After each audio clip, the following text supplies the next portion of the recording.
Next up, it's Character of the Year, which is one of the newer awards we've done. Only been awarding it since 2021. Our previous winners in the category: 2021 Ford Cruller from Psychonauts 2.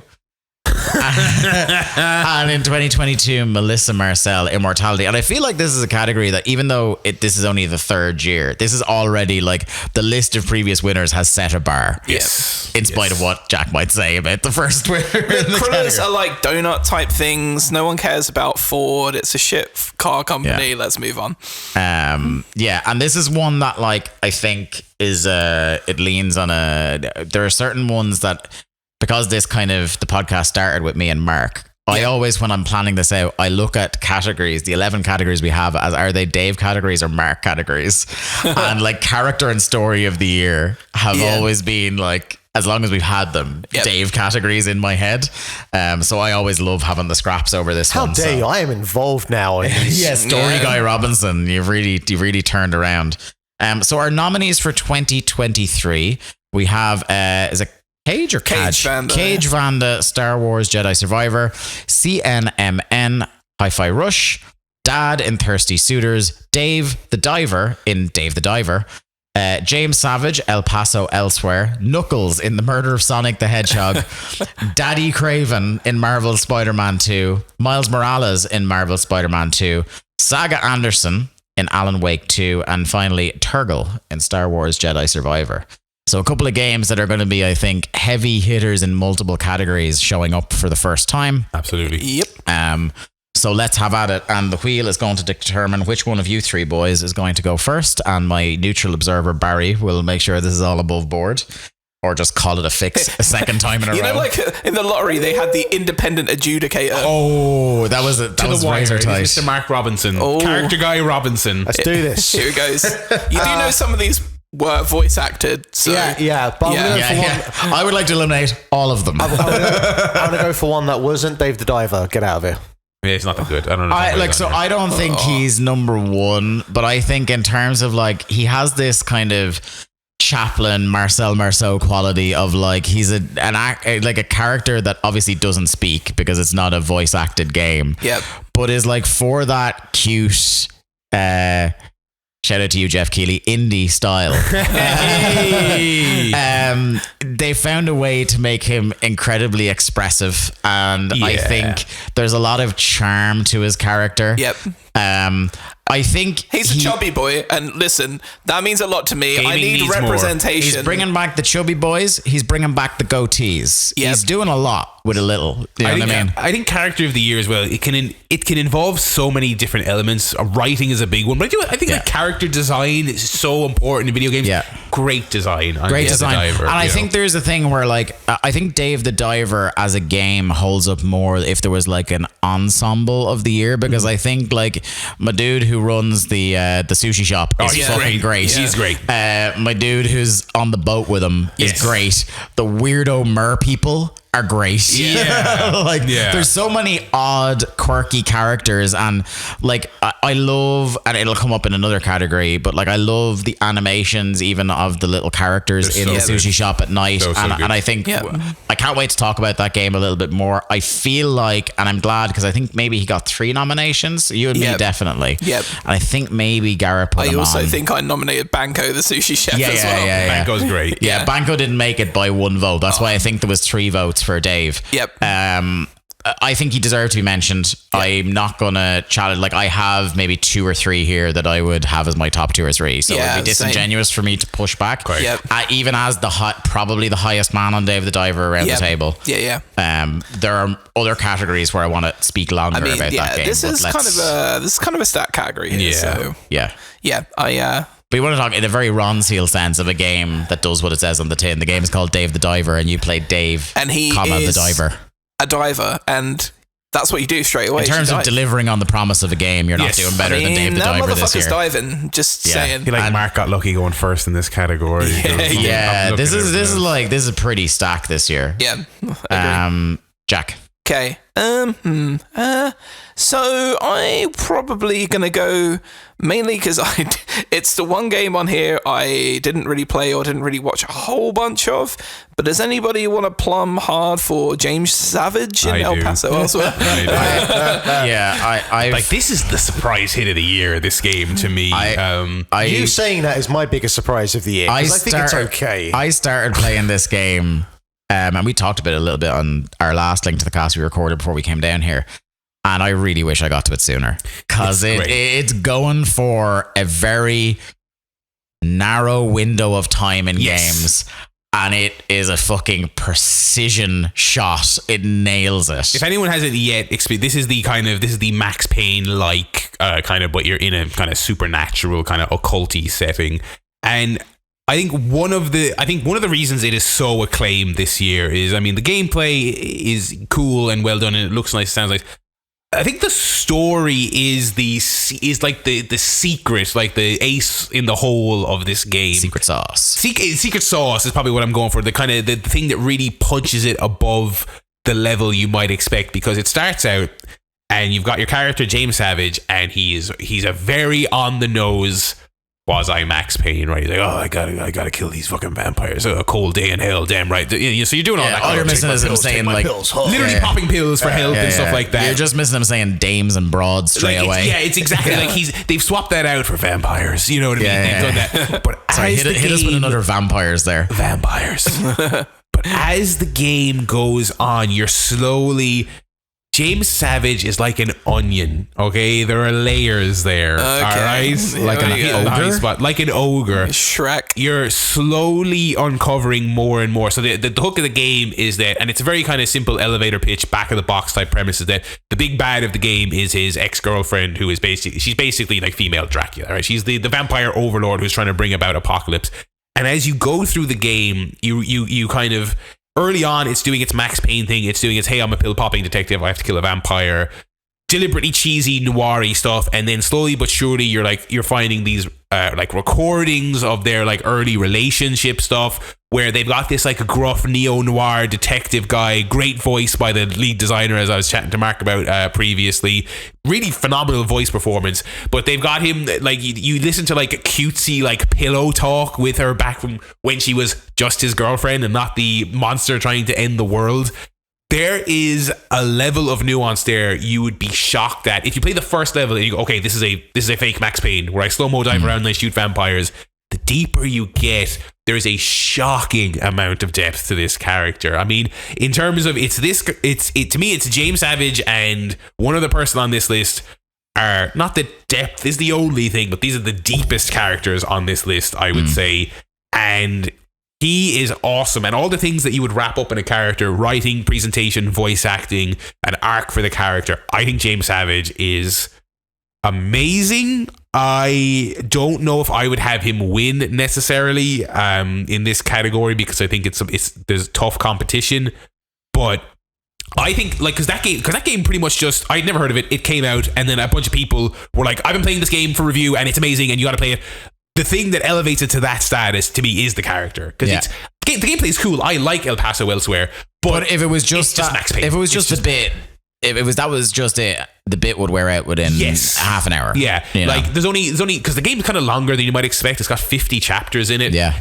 If it was just kind of the cold of the bullets hit me, which is kind of like what Max Payne. I'm actually replaying. I played Max Payne earlier this year. I'm halfway through Max Payne 2 now. I was actually playing some yesterday. I love Max Payne, but it is one-dimensional. It is just doing that pastiche of a noir detective. There's actually not that much there. This game nails that in the first act, and then the further you go, oh, hang on, you've got a little bit more here, James Savage. Tell me more. Is it like, and this is maybe a weird comparison, is it like a Remedy game of then as if it was made by the Remedy team of now? Very much. Because you look back on that, on again, like I say, playing the Max Payne games today, you're kind of like, oh, you guys were really cool at doing vibes, but you didn't like actually care about the stories back then the way you do now. You were learning how to do it on the job. You were learning that stuff. Whereas, it very much feels like the vibes and the gameplay of early Remedy with the storytelling of modern. Yeah. I mean, are we going to push back? It sounds like a 50-50. I wouldn't, because I don't know if he wins, but he's my number 2. There's no, there's like, I would have a couple of people off on this list before, but I wouldn't be like, there's maybe one or two characters on this where I will go to war to stay on. So I don't know if you really want to push back, I will support you, but I don't know who you're going to go to war for. I mean, I'm looking at a couple of names on this list, and I know there's going to be fights on it. If I could float a replacement, I'm going to have to pick a character I don't know because I'm going to have to take a stab on them. What's the deal? I know zilch about this. What's the deal with the dad from 32? Do you want me to throw the first chair of this evening? Because I will throw the first chair. Give me this story. He's not even the best daddy on this list. Excuse me. No. There's a dad and there's a daddy. That is two different give me the sales pitch on the dad. All right, so Thirsty Suitors, the game is about a character called Jala who comes back to this kind of sleepy, quiet town. There's a little bit of kind of night in the woods about returning. We got those vibes as well. We've heard that a lot. With a lot of like bridges that have been burned that needed to be mended. Okay. The game itself is very like pro-queer, very like LGBTQ+. So there's a lot of kind of exploring the dynamics of, you know, being trans and being queer and the people around that circle who have to kind of like come into this world that were previously not particularly familiar with that world and like understanding their relationships. And so the dad kind of plays a couple of roles, but one of them crucially, and so like one of the things you do in the game is you have the kind of cooking mini game. And the idea is that you have a particular recipe and there's like 7 stages to it. And you'll do each stage, and it's kind of like the kind of like rhythm action, like press the buttons as you see it here on the screen. Not particularly complex, but it suits like what the game is. And it's very over the top, very kind of anime in its presentation. But like during each part of it, you have a conversation with either your mum, who has a very specific character, or your dad, who has a very specific character. And there's one particular section where Jala basically, because she is I don't know if she's like lesbian, I think she's bi. No, she is bi. But she says like to her dad, it's like, hey, you know, how did you feel when you found out that I was bisexual, that I had a female girlfriend or this or that? Like, were you disappointed?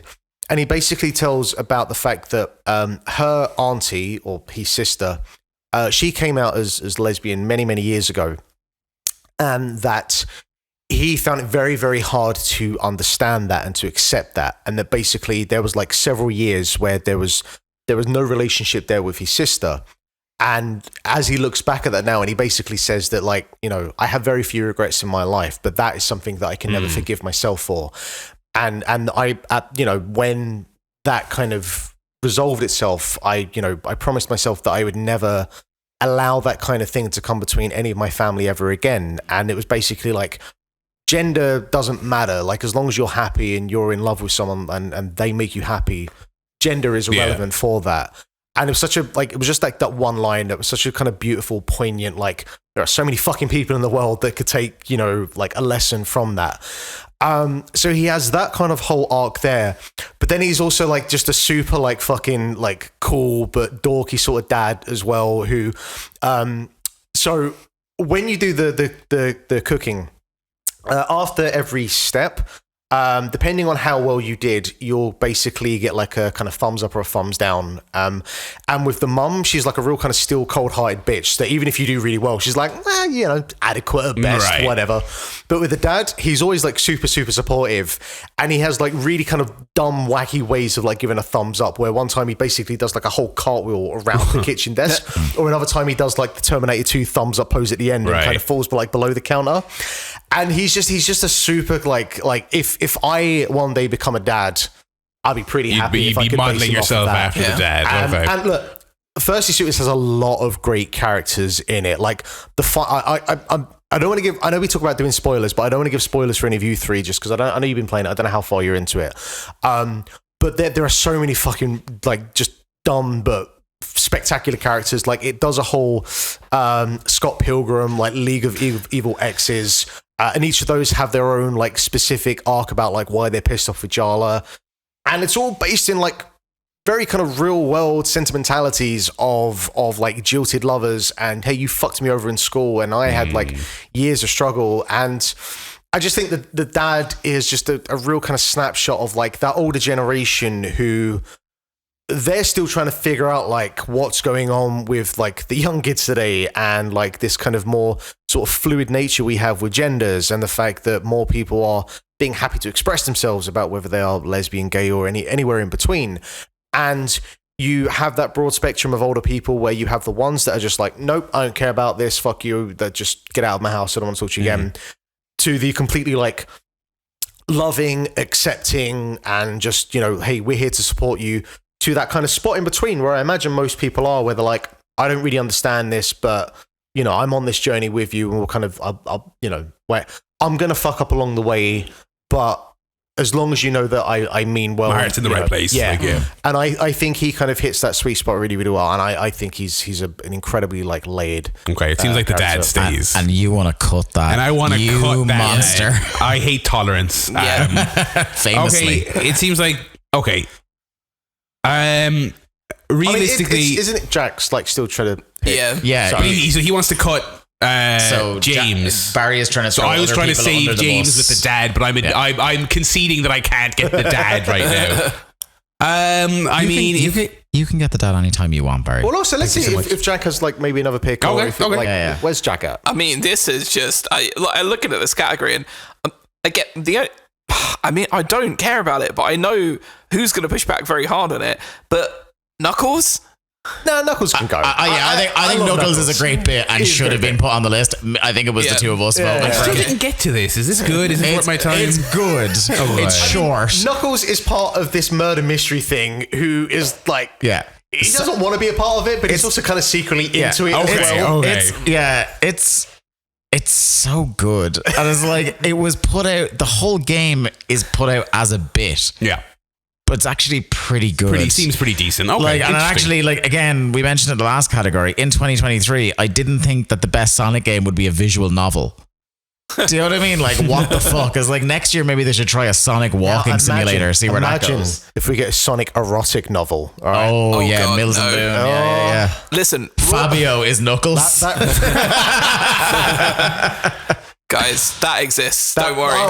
These things exist. These things exist. The bat / fiction, it's definitely out there. Yeah. Okay, then fuck Knuckles off. Yeah, more like Fuckles. Am I right? That's what he's called in the erotic novel, by the way. Fuckles. Fuckles / Knuckles. Oh dear. You're only one whiskey deep, right? Yeah, it's pretty early for that. I pour liberally. I didn't bring my measure. Okay, so that brings us round to Barry. It feels like you've already had your go because you've tried to throw two people under the bus already. Yeah. Are you going to go back around or are you going to pivot? Looking at this list, I don't think CNMN hangs realistically in Hi-Fi Rush. If I had to pick someone, I guess it would have been CNMN.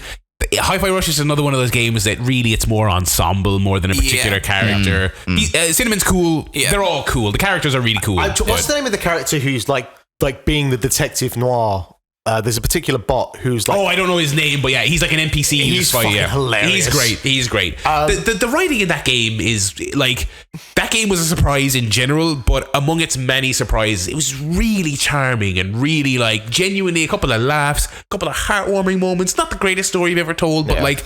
Really, on top of everything else that they did, and then like from Tango as well, the evil within people. I think that was my HR investigator. That's the one. I think that was my overall if we were to try and like sum up like the feelings of games that keep recurring on this list, like my feeling when I finished my time with Hi-Fi Rush was yeah. You know what I mean? I was like, let's not kind of brush through the whole game. Like, no, we're not. We'll come up later. I don't want to say that's the end of us talking about Hi-Fi Rush, but I'm just saying, like, just to speak to Barry's point about like it's pretty damn good. I don't necessarily feel strongly enough about any character individually in the game that I would push it in the context of what we're talking about right now. But we can legislate on everything else later. I think the all character the other elements. I'm sure we will. Right? It's CNMN. CNMN. But like he kind of reminds me, or it reminds me quite similar of like the first Guardians film with Drax, where there's that kind of like blunt, literal, but also adding in like drawing expressions on his face to kind of like showcase its expressions. That is a great bit. Yep. So I'm getting the sense that Cinnamon is probably going at this point. Are we all okay with that? Yeah. Okay, right. So whose cut was that again? That was mine. That was Barry. So it's round to me. Bartholomew. Okay, so I think like he was one of the people I nominated, but I don't think compared to my real passion project that he is the winner. I don't even think he is the best character in his game compared to the other nominee. Let's hear it for Daddy Kraven. Yeah. I think he's great. I think it's the most I've now, like, we have Barry here, noted Spider-Man expert, but I've never really given a shit about Kraven, and I'll tell you, like, one of the things I'm least looking forward to next year is Stupid Sexy Kraven the movie. God, these movies, my God. Hang on a second. Let's all hear it for Madam Web. Yeah. Madam Web. Yeah.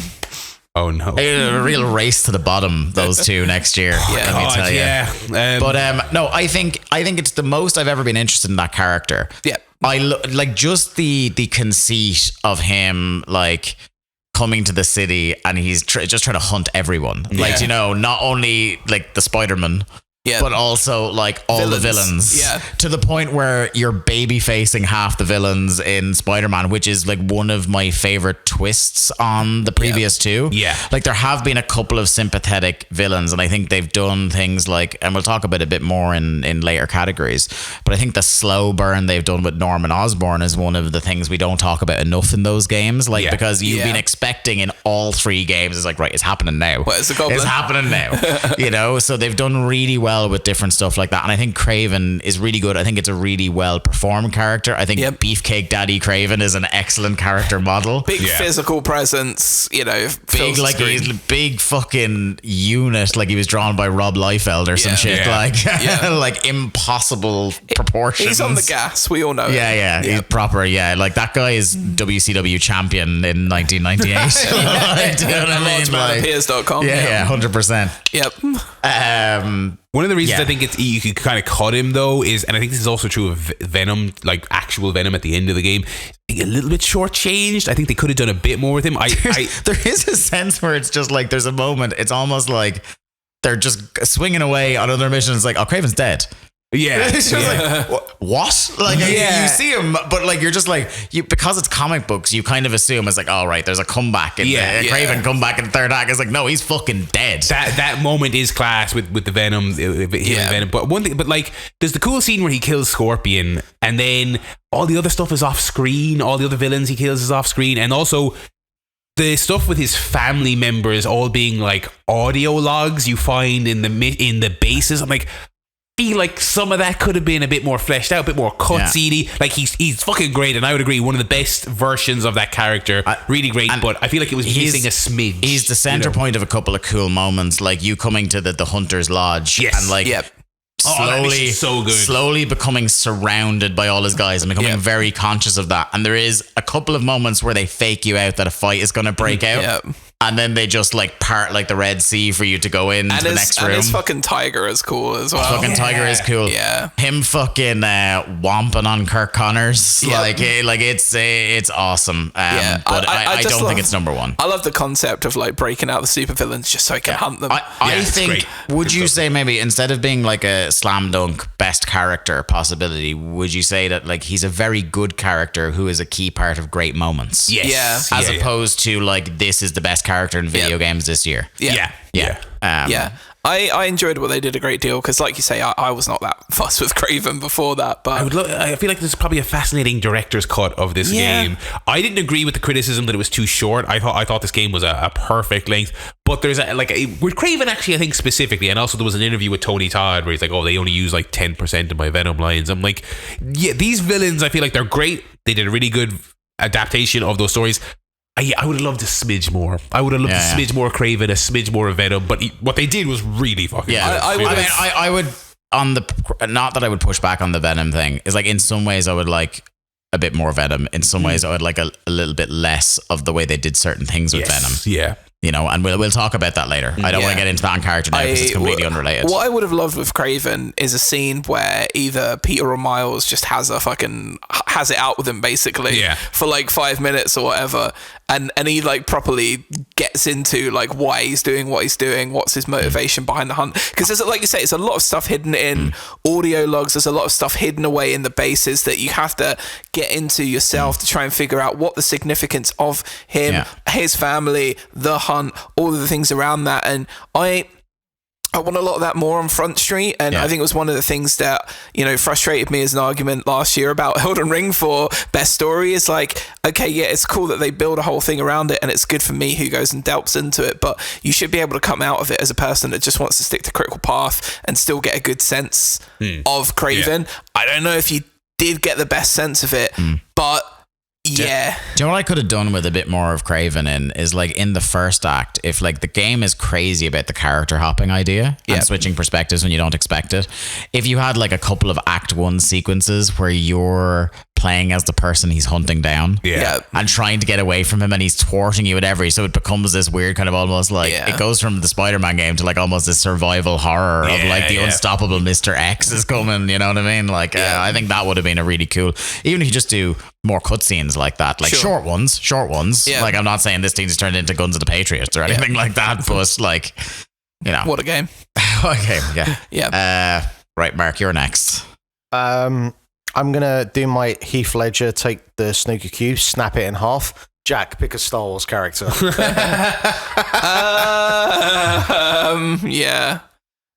I don't know. I find this really tough because one of these characters is like the best bumbling, ridiculous, silly OTT Star Wars character, like, but in a way that isn't cloying or annoying. It's like if this is what Jar Jar Binks could have been if he wasn't like thoroughly.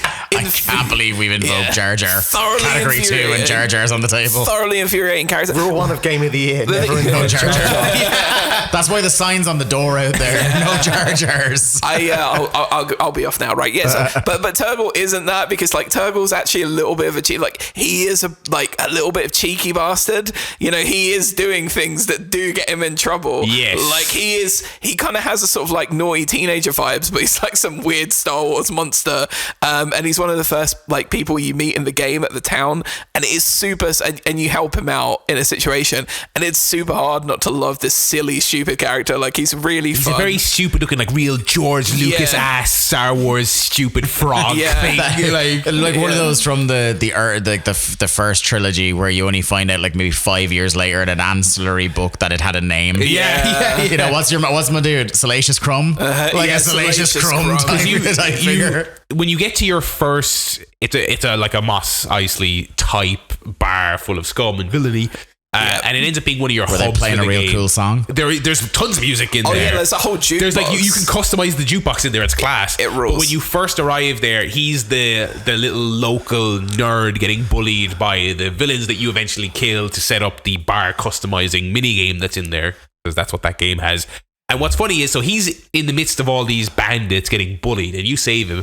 But what's great is that when you talk to him, and also when you explore around the world, because that game has those like force echoes where you can basically, kind of like audio logs, basically, where you can hear things that happen. Like he's just constantly getting in shit, stumbling into like monster nests and bandit hideouts. He's like, oh jeez, no, please don't kill me. I'm only little old Turgle. Like he's like, and then is this Morty? No, but he's like charming Morty, like not grating Morty, because it's kind of like you save him in a classic video game situation of the protagonist stumbles upon some bullies bullying this poor little help guy, but then you find out he's just always getting in shit, and he's always like in the wrong place at the wrong time. Every fucking audio log you find on that planet is Turgle involved somehow.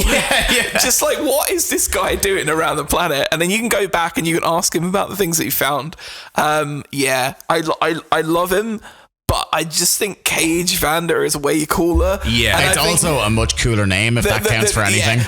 Because the character of Caij Vanda is fucking cool, and I will talk about her soon. But I do love Turgle. And the other one I didn't vote for, and I'm not going to write in, don't worry. But you know the Scottish fisherman, Scuba Steve? Yes, that's what I love about this game. There's so many random little silly characters, and Turgle is the best one, absolutely. But like, you know, is it again going into that like it's a a great ensemble. Oh, it is. Absolutely. Yeah. And another character that didn't make the cut was I did nominate the B1 droids, which are the prequel trilogy battle droids, but they give them dialogue to laugh at the fact that they are so laughably shit. Yeah, in the prequel trilogy. suck. Yeah, like you're cutting them down, and one of them's going, "Oh God, we're getting killed." They like the banana guards from Adventure Time. Yes, fully like very. that. Actually, that might actually be like a really. That may in fact be a direct influence. Every incidental character in this game has some banging dialogue, and Turgle is. I love Turgle for just being a big failure at everything. but charming. In a way that you're not like, oh Christ, Turgle. You're like, oh fucking Turgle is up to his own business again. You've just given me a strong memory of like the early NPCs in Perfect Dark. You know, the ones that like they only have like 5 or 6 things they say, which are all variations of like, oh no, I'm dying. Yeah. Well, I mean, it's the B1 droids. I mean, they're one of the best things about that prequel trilogy, and they're one of the best things about this game. But yeah, it sucks to fall on the broken pool cue for Turgle. You are specifying that they're one of the best things because they suck. Oh, that's it. Yeah. The gimmick is they suck. But it's a similar gimmick with Turgle. Sometimes when a character sucks, if they suck in the right way, they're memorable and fun. And that's them. Yeah, definitely. Well, pool cue's been broken. Yeah, that's my job done. Turgle's out. Jack. Oh Christ. As we're in the weeds now. We're tough now. Yeah, I mean, like, so I can see. Well, there's 2 characters on here I really like. There's one character on here I in a game I didn't play, but I watched enough of to like. And then there's the 2 characters that Mark and Barry both defended earlier, which is the dad from Thirsty Suitors and James Savage. And is now the time for either of those characters? It depends. Are you a bigot? Like, you know. you can't do that.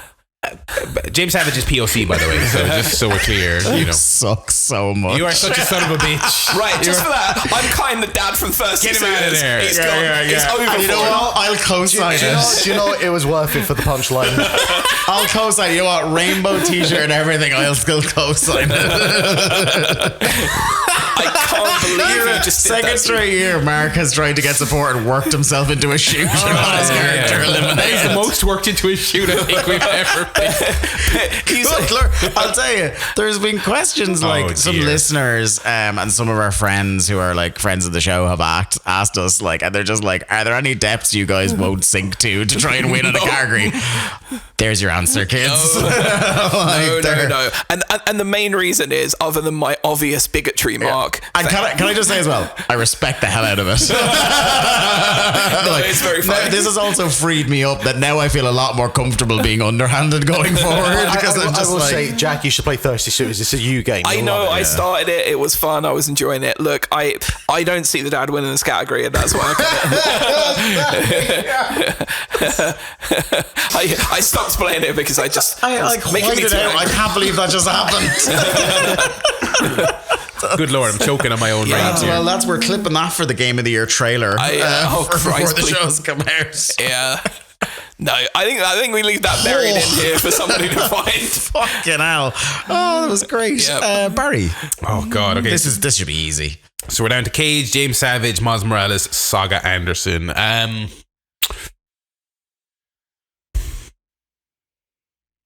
Yeah, I don't even have one that I don't know that I can just take a stab on because I actually know all of these ones and I like them all.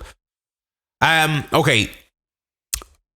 I like all these characters. I'm gonna make a stab based on like depth, and Jack, you would know more than me. Is there more depth to Caij than you kind of? Caij is fucking sick, but is there more to it beyond just being kind of a sick cowboy hat wearing? You know, Answer me this: can anyone stop the path of Caij? That one's for you, buddy. Yeah, okay. I knew I'd get into a Caij fight eventually. Okay, yes. So we got him for weeks, folks. So Barry's aforementioned bar that is a bit like Mos Eisley. It's like a cantina, that's a hive of scum and villainy. Within this is this like... I love that to some extent every Star Wars is just we're doing Star Wars again. Yeah, but guess what, right? This man, the hits are the hits for the reason, you know. All-time grifter. Yeah. But it rocks though. But honestly, so Caij is this like super cool fucking cowboy hat wearing bounty hunter who's like, all the other characters are like, you know, at the bar, they're visible. She is sat like in a corner, like hat down over her eyes, like legs up, just chilling there. And you see her the first time and you're like, who? And you see like the dialogue you can have on her, like, who the fuck is this? Yeah. Like, this person is so cool. And so she sets you off. She's a bounty hunter. She's the dodgiest character in that bar. She sets you off starting all these quests to like hunt down all of these various bounty hunters, right? And the more you kill, like the more dialogue you get with her, the more you like. And she's voiced by an Australian like voice actress who is absolutely class, by the way. Really, really cracking. And it's just really awesome. I don't know why, but to see like a random Australian character in a Star Wars, I don't think they've ever done that before. Do they frame her as like an anti-hero? Or? Yeah, this is the thing, right? So she's Remember kind the bit where he said all Star Wars are doing Star Wars again? Yeah. She is like a New Hope Han Solo. She's just like this badass who's like, you want something from her, she's at the bar, you could fucking kill you at any moment, but like she's not gonna, because she's gonna chill. Well, like, it's like the thing, isn't it, of George Lucas, like the three big influences for him are like Flash Gordon, like Kurosawa, and fucking cowboy movies, right? And she is fully like, if you went into a saloon and the baddest motherfucker is over there in the corner, and if you've got beef with the baddest person in the bar, like that's where you head to. But she sets you off on all of these quests, and I think there's only about 9 or 10 maybe of these quests. I don't know if did you finish this arc? No, I did a couple. Okay, right, so I'm going to spoil it for you. No, spoil it for me. And it gets cool, right? So she sets you off on all of these different bounty hunter quests, and you get more and more dialogue with her. You get closer to her, to the point where now everyone else that Cal, with the exception of Bode, it gets close to in this game, all the peripheral characters, they start helping him out. They start adding to him. They start offering him, you know, resources and quests. You know, Scuba Steve is the guy that can help you clear up the fish tank and like you sort of decorate the whole top of the bar. And then there's like a flower quest and stuff, and there's different people all around the planet, and they all end up helping you. And the more you help Caij, you're like, okay, so where's this going? So you finish the final bounty, and then all of a sudden, like, Caij just like isn't there, and you're like, what the fuck? And it's like, Caij sends you a message. She's like, meet me like in this weird like random place at the sort of side of a cliff, and you're like, what the fuck? And you get there, and Caij fucking turns complete heel on you. Oh, no way. The whole time she's been making you do all of these bounties of people who are enemies. They're not actually proper registered bounties that they have like in Star Wars.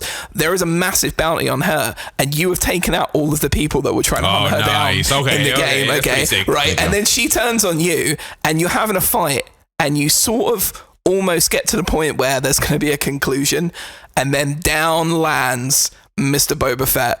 Bang, in between the middle of the two of you, right? Okay. And he's just like, I have been trying to hunt this woman down for ages. Thank you so much for helping me. And then Boba Fett, Cal... Just picture Boba Fett being like, I'm fucking wrecked. Boba Fett, Cal, and Caij have this like complete like standoff. Like, well, so Cal and Boba are both going to go for Caij. She pulls out the thermal detonator, and she's going to blow the three of them up. And then there's like this sort of Mexican standoff where they're all kind of staring at each other. And Boba Fett like whips out and manages to stop her, and then like ties her up and stuff. And he's like, right, you know, I've got her. And she's like absolutely cursing up a storm. She's furious. Like, all of her, she starts off angry, and then she's begging, please don't take me, and all of this kind of stuff. And then she goes out on her sword like an absolutely brilliant heel. All through the game at first, you go anti-hero to like side quest person to person you think is going to be your friend, then turns heel on you, and then goes out like, you know, the best pro wrestling heel who would go out on the stretcher, you know, complaining about how they've been wronged, which is exactly what happens. And then there's cool little dialogue options between you and Boba Fett, and then you and Caij at the end of this quest,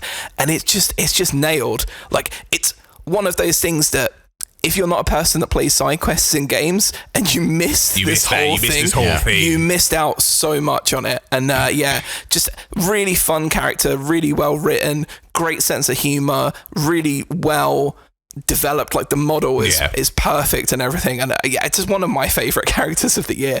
Absolutely love Caij. I know this is a really tough category, but I will say that you so based on what I saw, I really liked her. Yep. You were selling me really well. I mean, it sounds like great. And this isn't Caij's fault. But if there's a thing that, not just for this game, but in all of Star Wars, it sounds like here's a sick character doing a sick thing.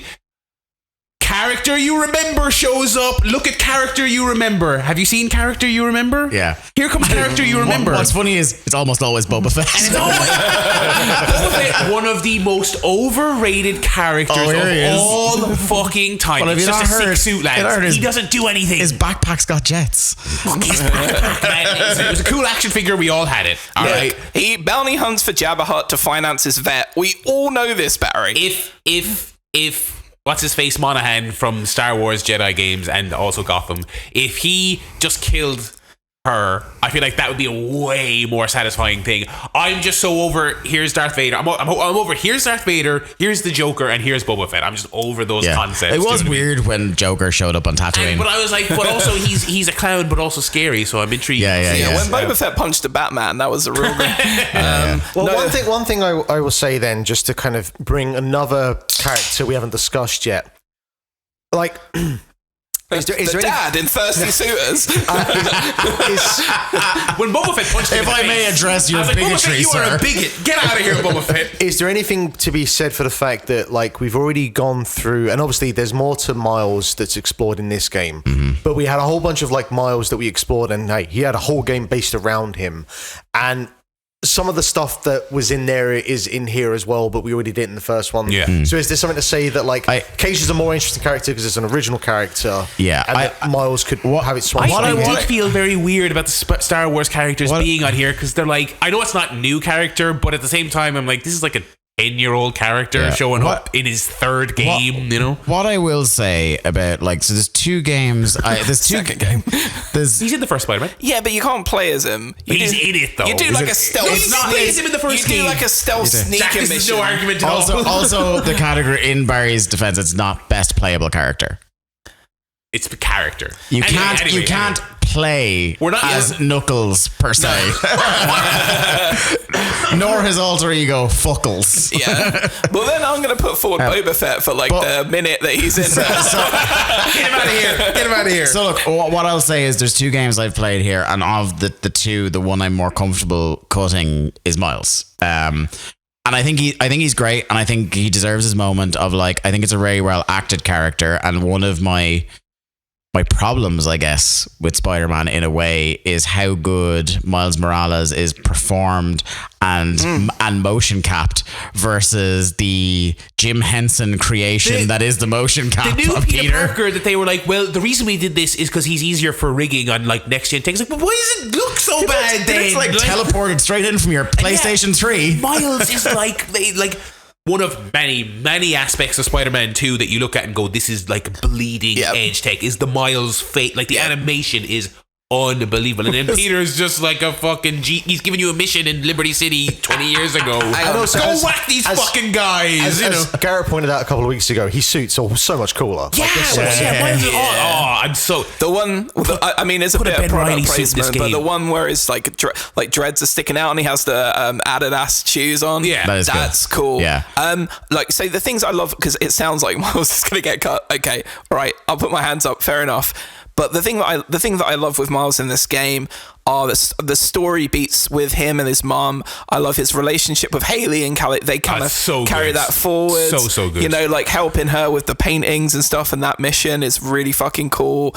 I absolutely adore the really small stuff in and around the high school that he kind of goes and helps out the Visions Academy missions. I think, like, they're really fun, and then they add, like, the depth to it, and, you know, like, he helps, you know, a couple get together, and he, like, helps them setting up all this stuff, and all the whole side mission about him getting the musical instruments back, and then go into the Harlem Cultural Center to, like, explore all of this music and stuff from the past, and his connection with his mum, and the way that ends with him and his mum dancing together to the music. It's he feels more like the local friendly neighborhood Spider-Man. Although I have a lot to say later about the side questing and the chuffa in elements of Spider-Man 2, but I just reject the usage of that word, but we will have that conversation later. The examples you've given there are great like things to pin on a board. This is what this game is at its best. Exactly. You know what I mean? Yes.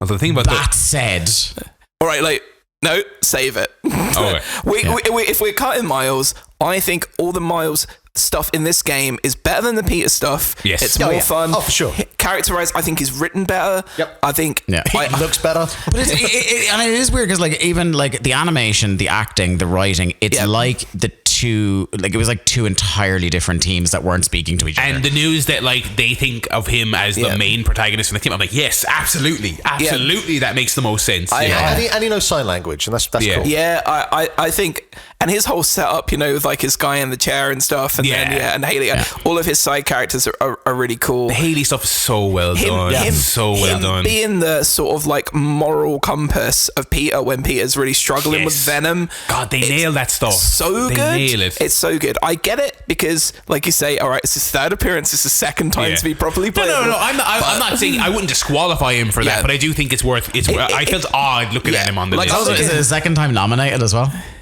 Did we nominate him? Yeah, was he nominated the first year? Sure. I think so. The first year we did this was Miles Morales. Morales. Funny thing about Miles though is that I do love that like the have you seen like the Felix Biederman tweet about this? It's like I've just seen the new worst criminal organization ever in the new Spider-Man game.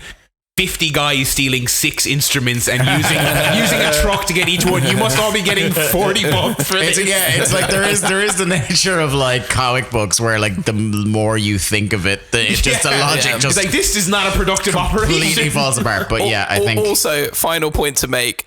It calls back to. At 2 times in this, you can A, get the suit, and you can B, go visit him in the park. His best pal, Spider-Man the cat, is fucking back in this game. He's back, baby. And I love I love the fact that like Spider-Man the cat immediately recognizes Miles when the dude's playing the trumpet. It's the you remember that the story of like Liam Neeson said a horse recognized him from a previous movie. Yes, like that's what it is. Like, and Miles is involved in the Portals quest. Yes, we need to talk about that later. So Miles is donezo. We're saying in the interest. By the way, if that's the 4th like best character, like that is like, Miles is fucking awesome. These 3 characters here now. Yeah. Like, so we are left with Caij Vanda, James Savage, and Saga Anderson, with me to wield the final blow. I think. Well, I suppose you want to talk about Saga, I was going to make a proposition to Dave right here, right now.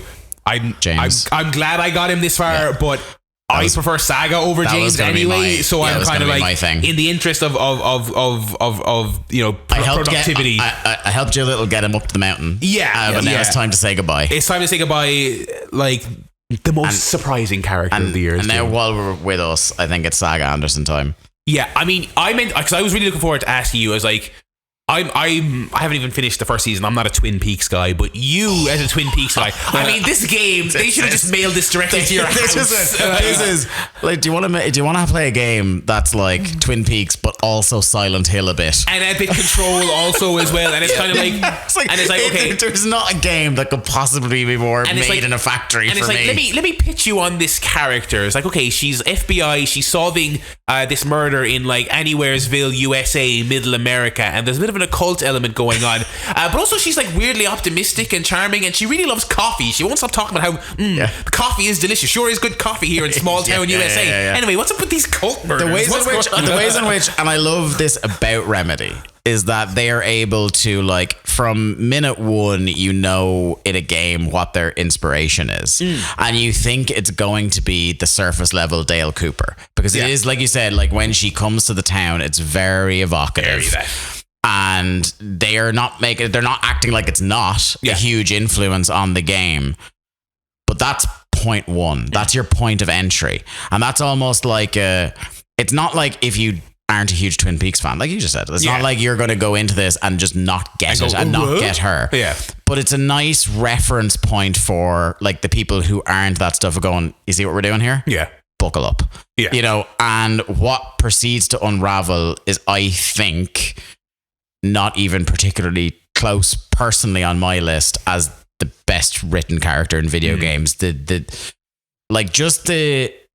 pace at which different layers of who she is and what's happening to her and the world around her and how she interacts with it, the way it's slowly pieced in over the course of your 10, 12 hours, however long you spend with it, is so good and they stay their hand so much where I think there are moments where I feel like they could hit the gas with what's going on and make an inferior product. It's still enjoyable, but inferior product. And they hold off and they hold off. And it's so interesting to send people back to a game called Alan Wake 2 and have the easy thing to do would be to center this whole thing around Alan because that's why the pre-existing fans are coming back.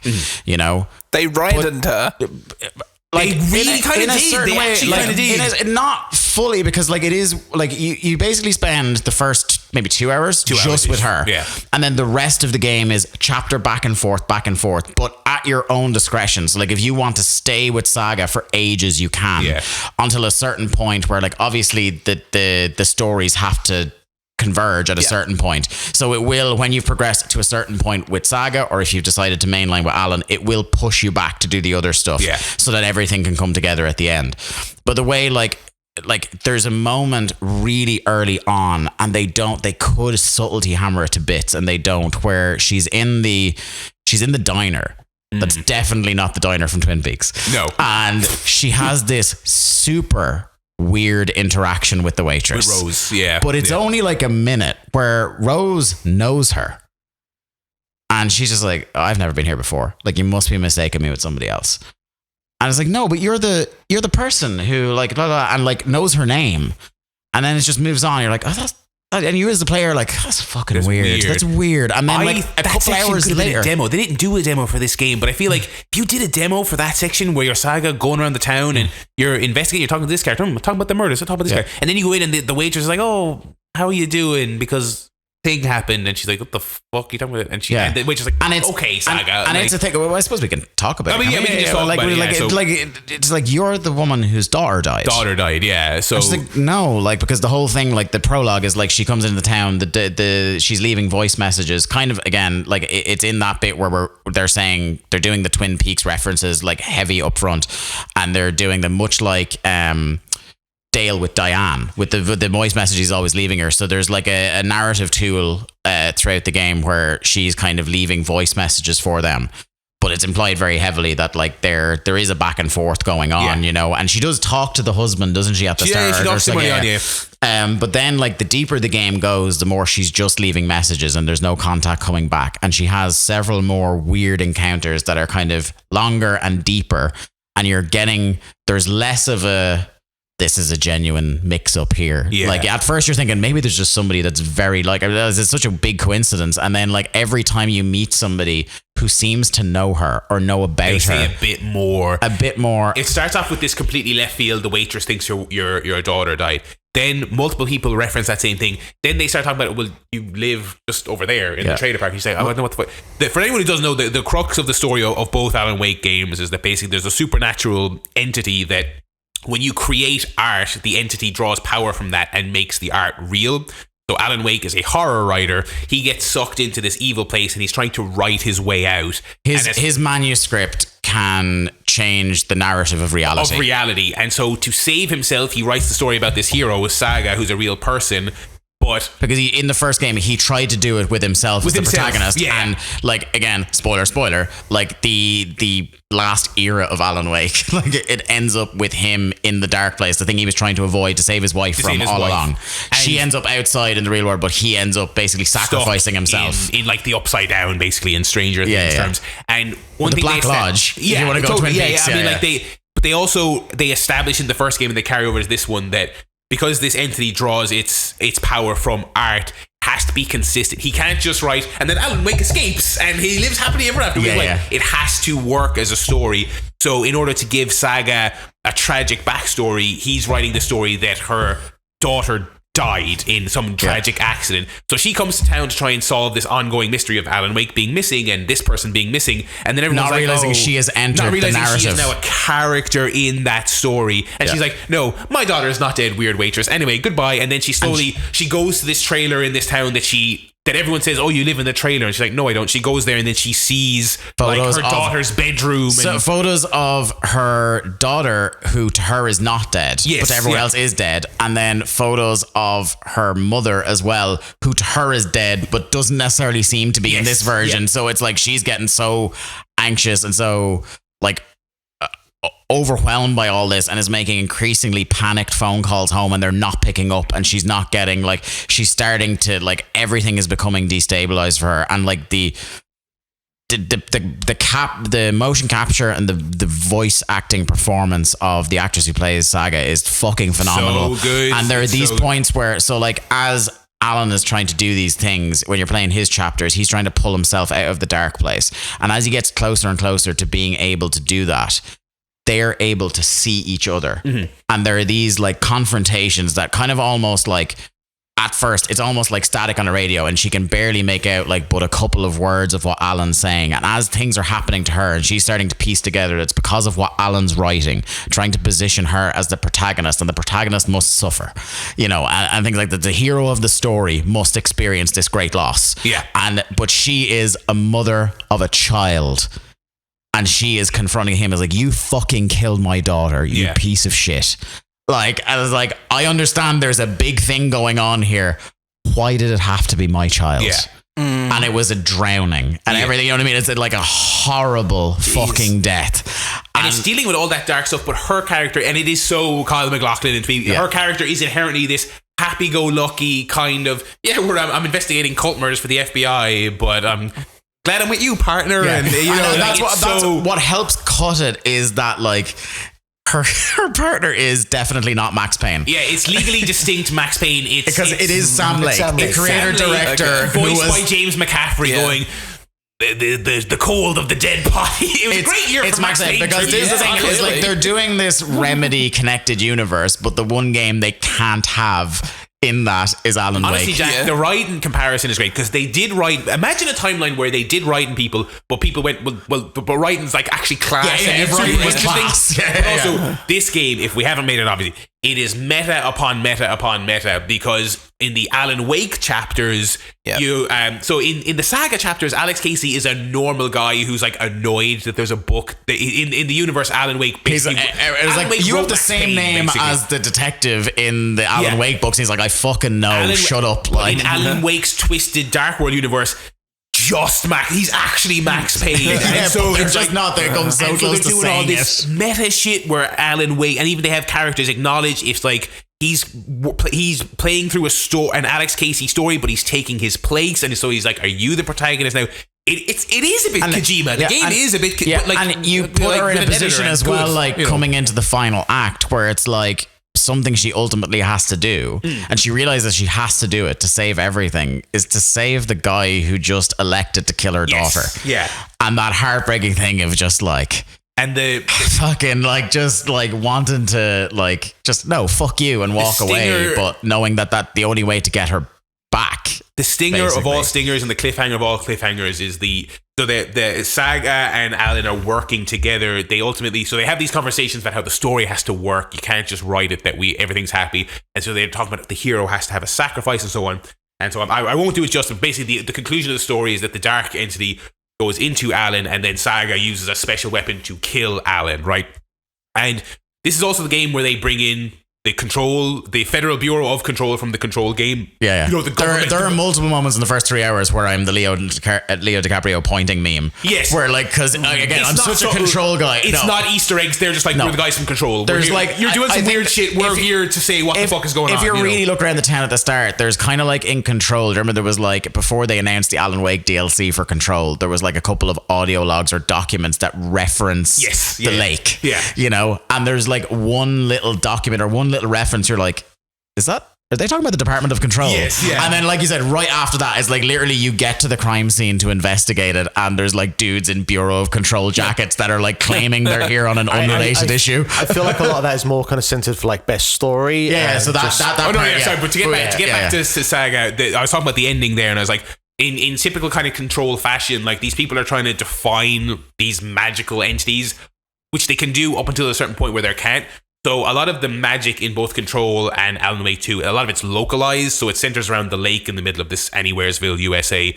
And so the thing that Saga is attaching herself to is that if we can just save the day and kill the big bad, the horror story will cease to exist.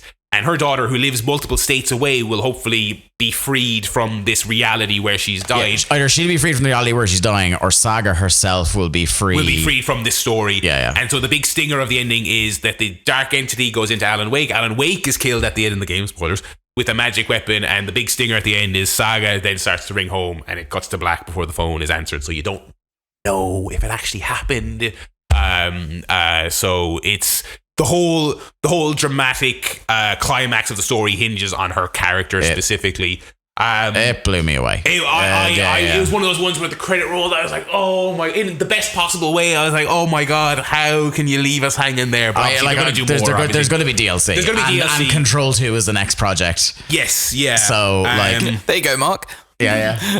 So in conclusion, I think Saga Anderson wins. That's my vote by a country mile. And I really like the stuff about Caij Vanda. I do have the similar Boba Fett reservations, but like I can't go conscious because I've only played a few hours of Star Wars, and Star Wars is doing a different thing. Like Star Wars isn't going to get different. Star Wars isn't going to do characters like that game. It's chalk and cheese. Do you know what I mean? It's apples and oranges. And don't knock Caij for Boba Fett. Like, I mean, it's a no, I won't. But no. But what I will say is, I'm not going to knock Caij for it. But I kind of like you were like Barry is like you were like I was like, oh, this sounds cool. This sounds cool. This sounds cool. I was in. And then I'm like, okay, when I play it, am I going to like be like, oh, or ooh, like I don't know. And another thing I would fold into best character as well is, and again, different games are doing different things. Like Star Wars isn't this kind of game, but like the performance on Saga Anderson's amazing. I mean, I saw those like the discussion around the Game Awards nomination, and it was like, oh my god, it has to be Asterion from Baldur's Gate. I was like, I haven't finished it, but it just Hi Sean. Hi Sean. But Saga Anderson way better, but I think rolling performance in there on top of that as well. I think we've done our promo. I think we've done our promo. I'm fucking exhausted. Blown up, brother. But I think we did her justice. Oh, I hope so. We need to save some more Alan Wake in the tank. I think there's so much of that game to discuss. There's so much of it to discuss. But let's go voting. So who started us off? I believe it was me. Oh, this is a tricky one. Because obviously these are two characters from two games that I haven't played. Yeah, you're Switzerland. and for like different reasons would have like little interest in some ways. Barry was cutting the promo about how like this game should have been delivered straight to you, where like everything about the way you've described this game is like could have got more opposite a thing, Mark. So like I would know, like in my sensibilities, I'd probably enjoy the character of Caij way more. What you've told me about the character of Saga, there's no way that you could, even with my heels dug in about like how much I do not give a shit about the modern Remedy games, it is clearly like fundamentally a very well written character, a very interesting character, and the kind of arcs and whatnot of like how that ends is like, look, it's there was a lot of love and craft put into that. Yeah. So it's a tricky one. The easiest thing for me to do would be to abstain, but I'm not that much of a coward. But no one has ever abstained from a vote. I don't think there has been an abstain. I don't think so that's why we. I think we've had people. I think maybe last year there might have been one where we were 2-2, and the fifth person went for a third game. There's been situations where you guys are talking about Pokemon or My Little JRPG, and I'm like. I think just to keep it interesting, because I'll be curious to see what happens. I'd probably just, and because of my own sensibilities, I like cowboys and bounties. I'll probably would go with Caij. Yeah, look, it's going to be 2-2. I think there's no dramatic readings need to be done. It's gonna be Why do we cut our promos if they're going to pinstripe? My God. Well, look, obviously my promo won him over more. Your promo beat our promo. It's not because of the promo, it's because of what Mark enjoys. Yeah. Again, which is why Final Fantasy didn't play either of these. Nor if we come back in this year, a year from now, will he have? I have this feeling. I would say there's more. I mean, I did play about 3 or 4 hours of the first Star Wars, and I was like, yeah, it's alright. This one's very good. This one is very good. Really good. Oh look, and this is the thing. Like I love the Star. Like, and I should have played more of Jedi Survivor, but like so tapped out on Star Wars content also, general. But man, this one is good. Like, also, it was like this is the thing. Like during the period where I had no other games out that I was going to play was when it was having some issues. We'll talk about that later. That has nothing to do with Character of the Year. So we'll go to the people. We've got to vote, so I'm just gonna block till I get to Character of the Year because I think the poll is in a slightly different order. Yeah, so it's third. Sorry, now bear with me. Okay, best character of the year. So we have got. Will I give you Will I give you which one of ours? Because hold on. Start at number 3 unless all of ours are not in number 3. Only one of ours is on it. Okay. In the top 3. Yep. I can't do the rest. I'll just have to name because the person who won ours. Who won ours? It's, and you can verify this now, Marcus. You're looking over my shoulder. With 20% of the vote, Saga Anderson is Character of the Year. Okay. Oh, Saga. For the record, Caij Vanda got 6.7%. Tough break for Caij. Tough category, though. But neither were the winner. Okay, give us the top 3. Okay, so the top 3 with 13.3% of the vote, Miles Morales. Okay, yep. With 20% of the vote, Saga Anderson. I know where this is going. I don't even need to bring it over, but I know where it's going. With 30% of the vote, Dave the Diver from Dave the Diver. Oh, what? Oh my god, you people! One of the best written characters of years for years. Losing out to a fat little guy who goes fucking Undertale ass fucking dialogue sound. I don't think like the people have ever been more wrong. That's fucking out to lunch. That is my favorite one of those we've done. I mean, in absolutely ages. That is the new. If you had given me 5 guesses, I honestly would have thought Kraven or Knuckles would have been. Knuckles if we'd given you 9 guesses, you wouldn't have gotten this. What character? Like, what the fuck? Fish enjoyer? I really loved it. Like, when Dave was cut, Barry was like, no, it's a cool character model. Yeah, it was cool. Now is the worst character that's ever been in a video game. Diplomatic. Fuck that bitch. Oh my god. Fuck that bitch. Why don't we just nominate the paddles from Pong? You might as well. That L-shaped Tetramino, I tell you what. Listen, they both paddle. Character of the Year, Saga's crossbow from Alan Wake 2. Blinky, crossbow fucking rocks. Pinky, Clyde. Stinky and Clyde. I mean, Saga won, so I'm happy. But there we go. What? Yeah. So once again, for double confirmation, your Character of the Year 2023, Saga Anderson from Alan Wake 2. And at this point, Barry, well done. Good promo. We did it, buddy. We did it for the people who are wrong. I don't think I don't think like I could have any argument against that. Really, it does sound like a very cool character. Yeah. If they release the no jump cut edition of Alan Wake, I hope Mark plays it at some point. Yeah, but I still hate Twin Peaks. That is.